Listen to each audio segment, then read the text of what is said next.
એમનો એક એવો પણ આક્ષેપ હતો કે ભાઈ ગોંડલને પોતાનું રજવાડું સમજીને બેસી ગયા છે, એમ કે જાણે કે ભગવતસિંહજી બાપુ એમને લખી જ આપ્યું કે હવે તમે જ ધારાસભ્ય છો એમ, પણ કે હવે હું બધી જ રીતે પાટીદાર સમાજે જાગૃત થઈ ગયો છે, પાર્ટીને પણ વિનંતી કરીશ.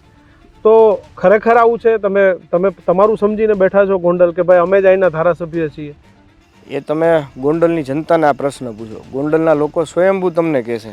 હું તમને વિનંતી કરું છું કે ભાઈ તમારી ન્યૂઝ રૂમની ટીમ દરેક ગોંડલ વિસ્તારના ગામડાઓમાં ફરે, ગોંડલ શહેરની અંદર ફરે, અને હાલના યુગ પ્રમાણે કોઈ એવું કહેતું હોય કે ભાઈ અમે આ વિસ્તાર અમારો છે કે આ પટ્ટો અમારો છે કે આ વિસ્તારના કે આ શહેરના જે કાંઈ છીએ અમે જ છીએ, આવું જો કોઈ માનતું હોય તો એ બહુ ખોટી વાત છે, બહુ ગેરવ્યાજબી વાત છે. રાજકારણની અંદર આવું કાંઈ હોતું નથી હોતું.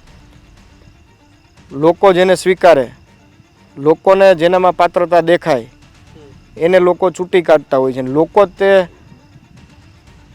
નેતા બનાવતા હોય છે, અને નેતાને સેવા કરવાનો મોકો પણ લોકો જ આપતા હોય છે. એટલે લોકો જ નેતા બનાવતા હોય, લોકો જ તમને ઘરે બેસાડી દેતા હોય. ચોક્કસપણે લોકોથી મોટું રાજનીતિની અંદર કોઈ નથી હોતું. તમારા મનમાં આવું ખરું કે અમે જ છીએ અહીંના? નહીં, બિલકુલ પણ એક એને એવું કીધું હતું કે ભાઈ આ ગોંડલની જનતાને ડરાવીને ધમકાવીને રાખી છે સૈરાજ છે ને એના પરિવારે.